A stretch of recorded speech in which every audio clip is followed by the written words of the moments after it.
Halo guys, teman-teman semua, apa kabar? Kembali bersama saya Zainur Rahman, pemilik writingandblogging.blogspot.com. Dan kita masih tentang Fiverr PHP, sebuah framework PHP yang sudah menggunakan MVC, paradigma MVC. Dan pada video sebelumnya kita sudah berhasil menambahkan sebuah form yang kita gunakan untuk menambahkan buku. Ya, ini masih dengan contoh website kita ya. Dan pada video kali ini saya akan menunjukkan bagaimana kita bekerja dengan jQuery di Fiverr PHP. Contoh yang akan saya berikan adalah contoh edit buku, edit data buku. Tapi sebelumnya saya ingin menunjukkan bagaimana kita mengaktifkan jQuery atau menggunakan jQuery di Fiverr PHP. Contoh yang pertama, saya akan mengaktifkan salah satu plugin jQuery yang namanya data table ya. Nah, kita akan menerapkan data table pada tabel ini yang sementara kita lihat sekarang. Dan karena dia berada di halaman books yang ada di bawah atau di dalam controller home, kita perlu membuka file itu ada di dalam render, home, dan book seperti ini. Nah, biasanya kita akan menambahkan script di sini, tetapi defaultnya, bawaannya kita harus menambahkan script itu di Fiverr JS. Kenapa demikian? Karena jQuery ini di-include ke dalam web ini, tidak berada di head tetapi di footer, bukan di header tetapi di footer seperti yang kita lihat seperti ini. Sehingga kalau seandainya kita langsung menambahkan kode JavaScript di sini, maka kode JavaScript kita akan berada sebelum script tag JavaScript jQuery maksud saya, sehingga pasti akan gagal ya. Oleh sebab itu kita mungkin perlu memodifikasi sedikit ya, dimana kita perlu memindahkan dua script ini, yaitu jQuery min.js dan jQuery UI min.js. Kita pindahkan kita pindahkan ke header seperti ini. Kita bisa tempatkan di dalam tag head seperti ini. Oke, kita save dua-duanya. Nah, sekarang kita bisa pergi ke file box ini, kemudian kita tambahkan kode JavaScript kita dengan menggunakan $function ini untuk menggantikan ready function ya, dokumen ready function. Kemudian tabel yang kita buat ini kan sudah ada ID-nya ya, dan ini wajib. Untuk menggunakan data tabel kita perlu menambahkan ID tabel, menambahkan tabel head dan tabel body. Oke, kita tambahkan di sini seperti ini. Kemudian kita panggil fungsi data table. Seperti itu, kita refresh. Ya, sekarang data tabelnya sudah jalan, tabelnya sudah menerapkan data table, dan ini artinya jQuery sudah jalan karena data table itu sendiri merupakan plugin dari jQuery. Oke, sekarang bagaimana caranya kita menggunakan jQuery Ajax untuk mengedit data ini. Pertama-tama kita perlu membuat sebuah form tersebut bisa dibuat di halaman yang sama, yakni dengan menggunakan model Bootstrap atau tidak menggunakan modal Bootstrap juga bisa. Tetapi kali ini saya akan membuka form tersebut di halaman terpisah, tetapi nanti kita akan mengirim dan menyimpan data dari form tersebut menggunakan Ajax. Jadi saya akan membuat sebuah variabel di sini yang kita sebut sebagai edit buku, dimana tag-nya adalah base URL. Kita buat saja masih di dalam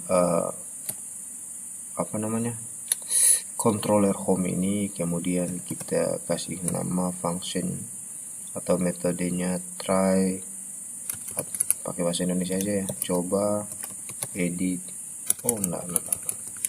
form edit buku.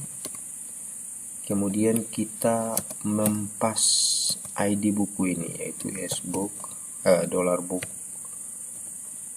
$book ID. Book ID ini kan salah satu field auto increment yang ada di database book ya. Kemudian kita tambahkan sebuah tombol untuk edit. Kita bikin warnanya jadi kuning ya. Oke. Kemudian ini kita ganti dengan edit.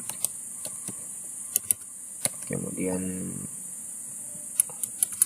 ini kita isi dengan edit buku. Oke, save, kita reload dan kita lihat ya. Coba perhatikan ya, lokasinya sudah benar. Oke, sekarang kita buat dulu metode di dalam metodenya. Kita buat dulu di dalam controller home. Nama metodenya apa tadi ya, form edit buku ya, public function form edit buku. Kemudian kita pas ID-nya, kita kasih nama ID, ini bebas namanya mau apa, kita kasih nama ID aja.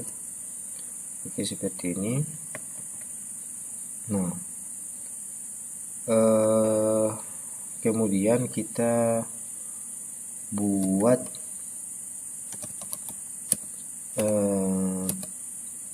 sebuah variabel yang isinya adalah ID ini, tetapi yang sudah dibersihkan, sudah disanitasi. Kita gunakan sanitize. Kemudian clean, gunakan clean. Ini untuk membersihkan datanya ya, seperti ini. Nah, kemudian kita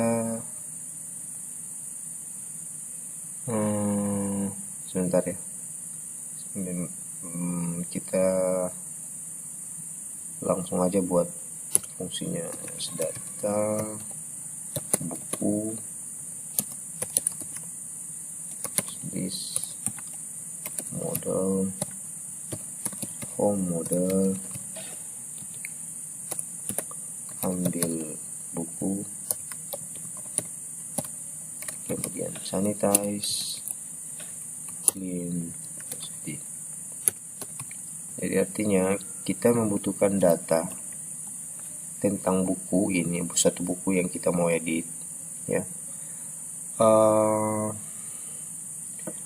dan data itu kita dapatkan melalui sebuah fungsi di dalam model home model. Nama fungsinya itu adalah ambil buku, dimana di dalam fungsi ini salah satu argumennya itu adalah ID, tetapi ID-nya itu sudah katakanlah sudah disanitasi, sudah dibersihkan. Oke. Nah, kalau kita perhatikan ya, fungsi sanitasi ini ada dua, kelas sanitasi ini ada dua fungsi di dalamnya, fungsi statik yaitu clean all dan clean ya.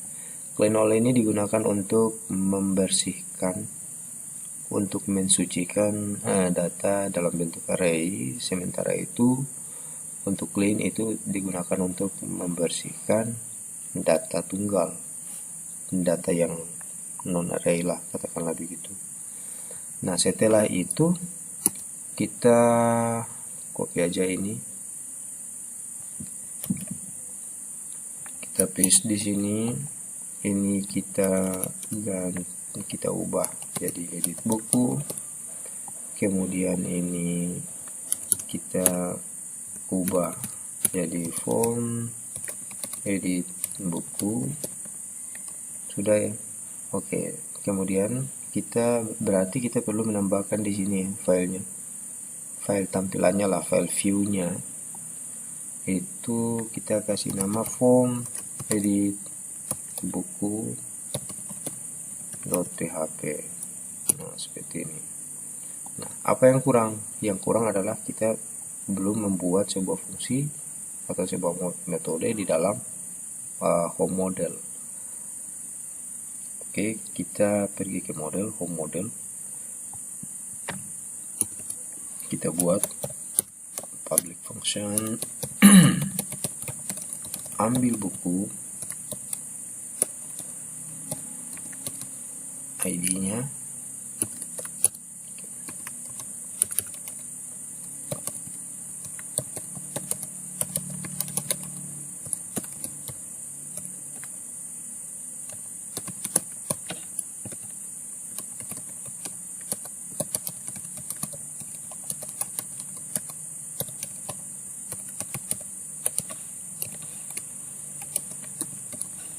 ya seperti ini.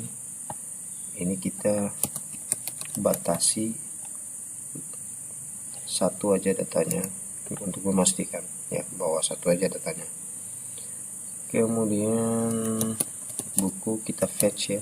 Ini isinya kita fetch dari variabel ambil buku. Ambil buku fetch array. Oke. Kemudian kita return yes buku $buku. Nah, kita perhatikan ada di menggunakan fetch all.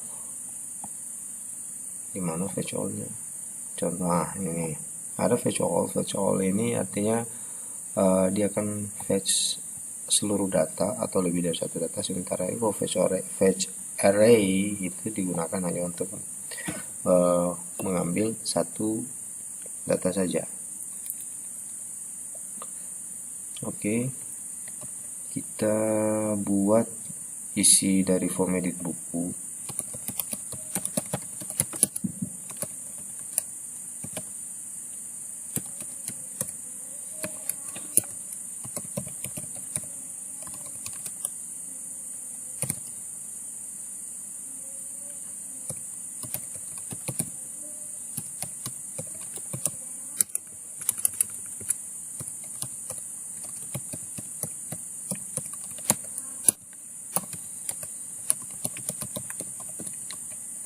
Oke, kita coba ya. Oke, sepertinya tidak ada error. Nah, sekarang kita buat formnya. Kita bisa copy aja dari form ini ya. Kita copy aja ini form ini.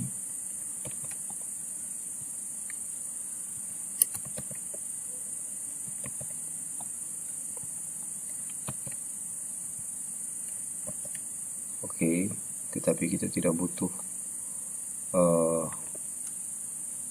formnya. Tag formnya kita hapus saja. Maaf ya bahwa ini videonya kepanjangan, soalnya saya tidak menggunakan video editor khusus yang bisa mentrim video. Sekarang kita buat value untuk tiap-tiap field. Value-nya kita echo data buku,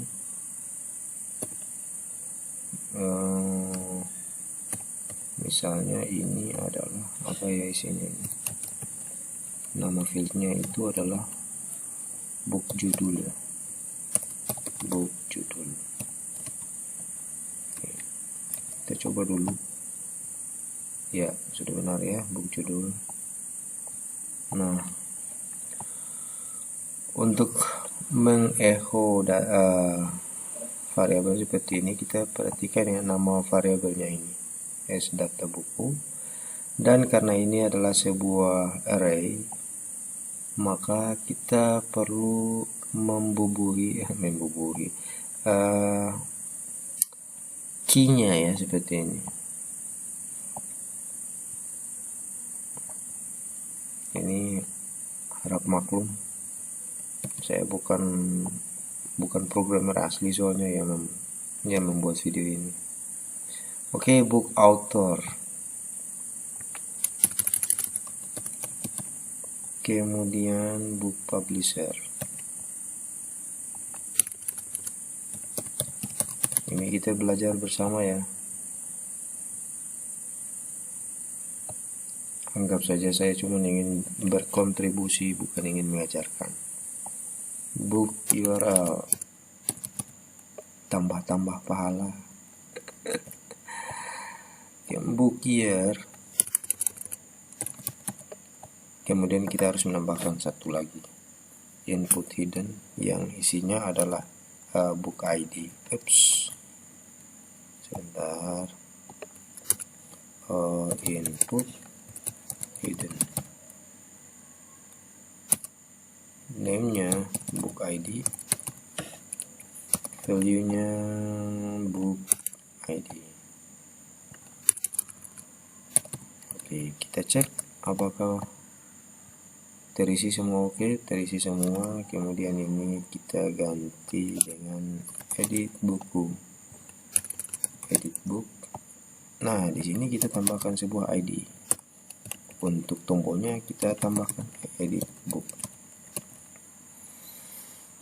Nah, sekarang kita perlu mengetikkan kode jQuery dengan mana ya skenarionya. Jika tombol ini diklik, maka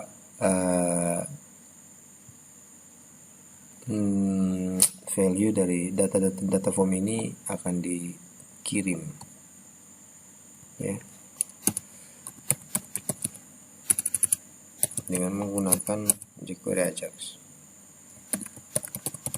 Kita coba function, nama editnya edit buku. Oke, on, klik.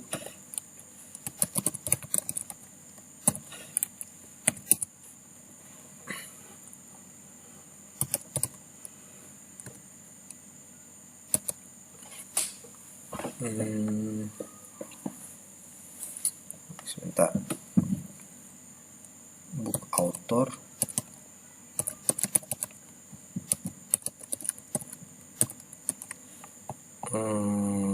kita ambil value dari ini ya, judul, book author enggak, maksud saya book judul, judul buku ya. Terus kita buat lagi book author, ini penulis, iya kan, penulis ya, penulis buku, penerbit buku, book publisher.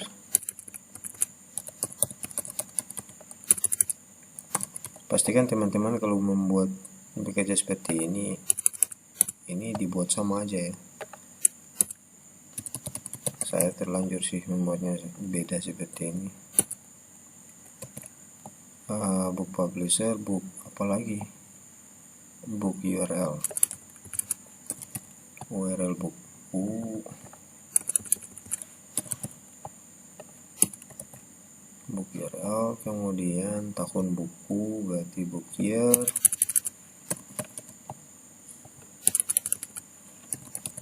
kita tambahkan satu lagi, book ID. Nah, ini ID kita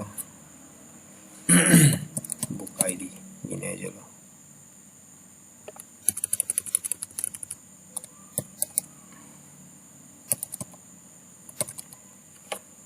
Nah, ini juga sebenarnya teman-teman bisa lebih mudahnya bisa membuat array aja, tapi sudah terlanjur seperti ini. Oke, ini sudah diambil semua nilainya.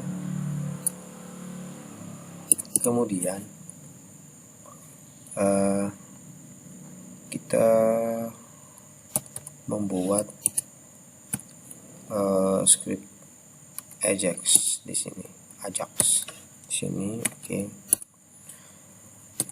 kita tetapkan URL-nya,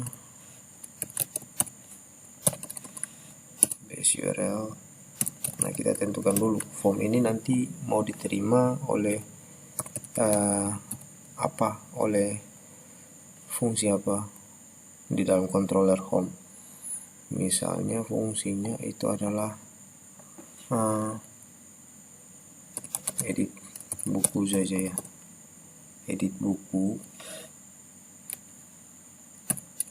gitu ya. Kita buat dulu di sini sebelum lupa.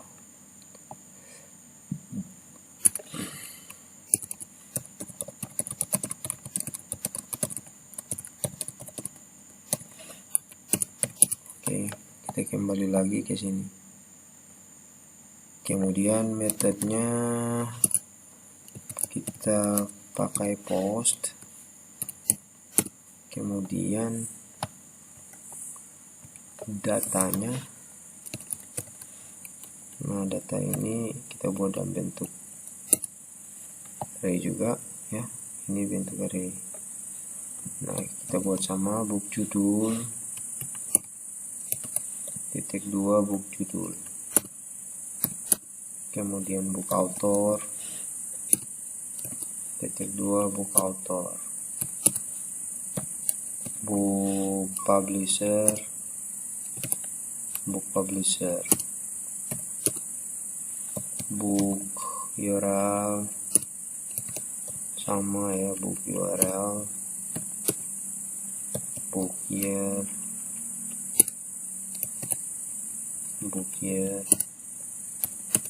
kemudian book ID,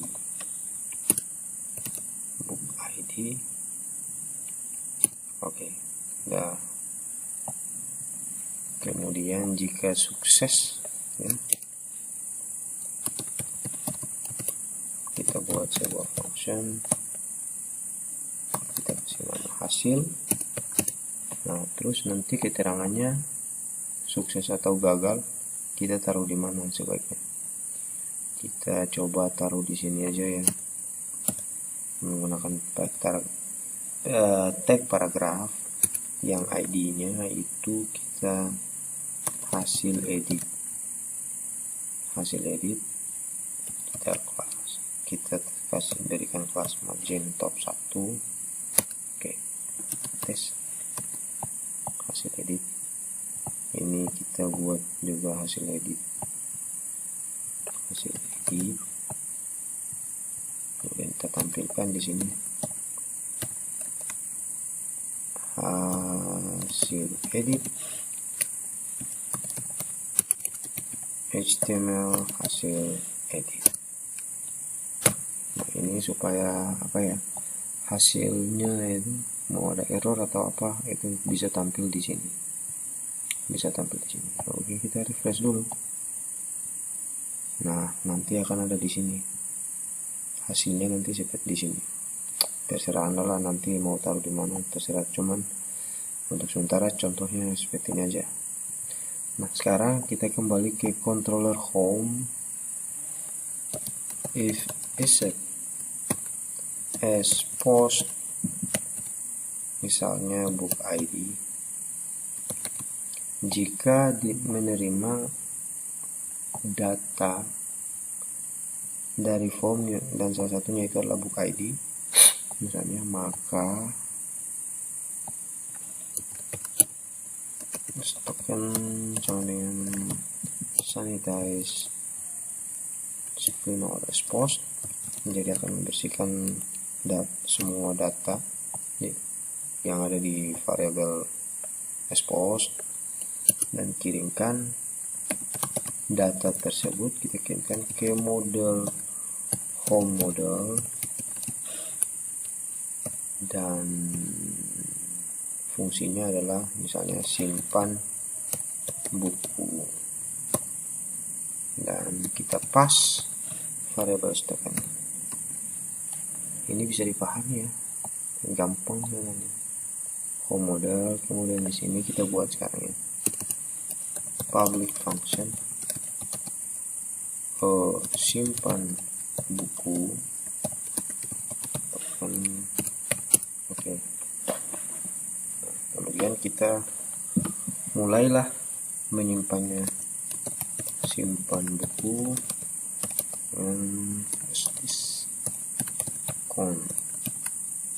query update book set ya, set misalnya judul buku dulu ya, misalnya book judul, tanda tanya, kemudian book author, tanda tanya,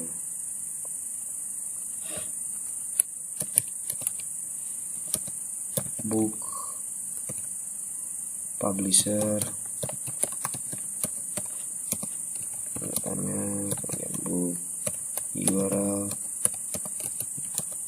book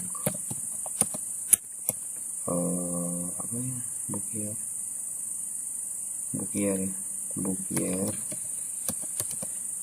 di mana book ID sama dengan tanda tanya. Nah, sekarang isi daripada tanda tanya ini harus diletakkan juga secara berurutan. Token book judul, book judulnya ini dari mana? Book judulnya ini ya dari sini. Ini book judul, book author, dan seterusnya. Nama fieldnya, field yang ada di form. Book author, kemudian book publisher,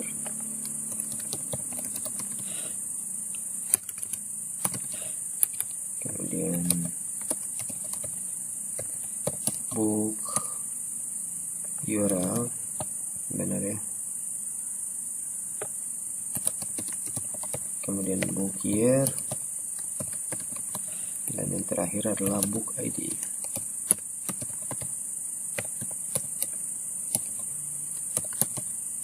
Jadi teman-teman, susunan ini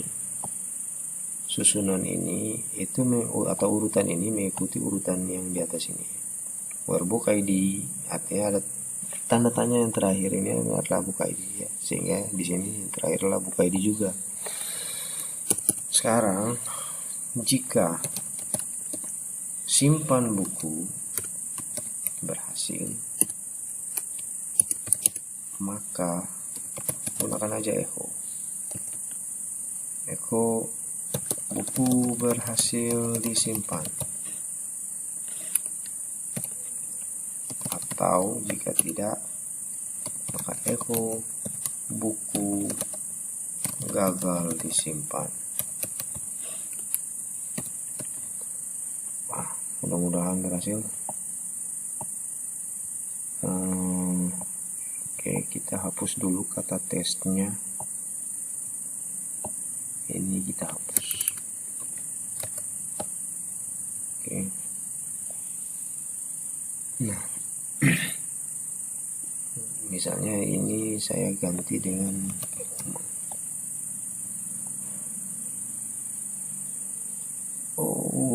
kenapa ada yang salah ya? Oke. author.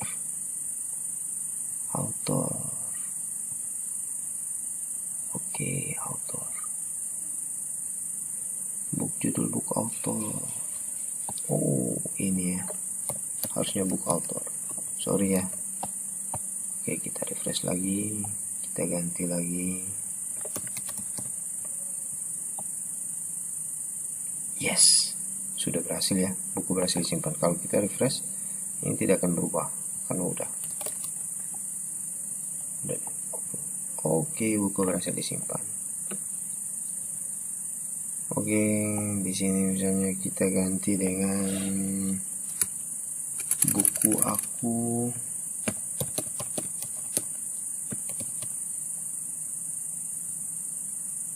Oke, kita refresh, kita coba lihat. Oke, masih tetap ya. Sekarang kita lihat di sini. Oke, udah berubah linknya. 2. Oke ya, ini. Nah, sekarang misalnya kita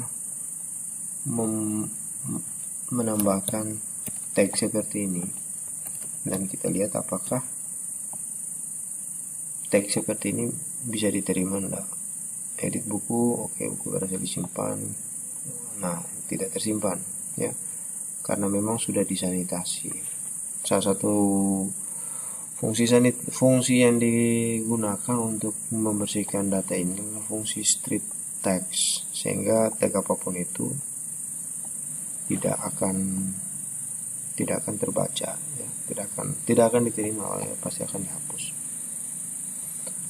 Nah, demikian teman-teman, bagaimana kita menggunakan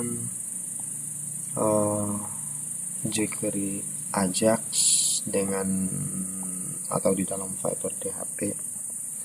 Pada prinsipnya ya sama dengan tanpa menggunakan ini juga ya, biasa aja.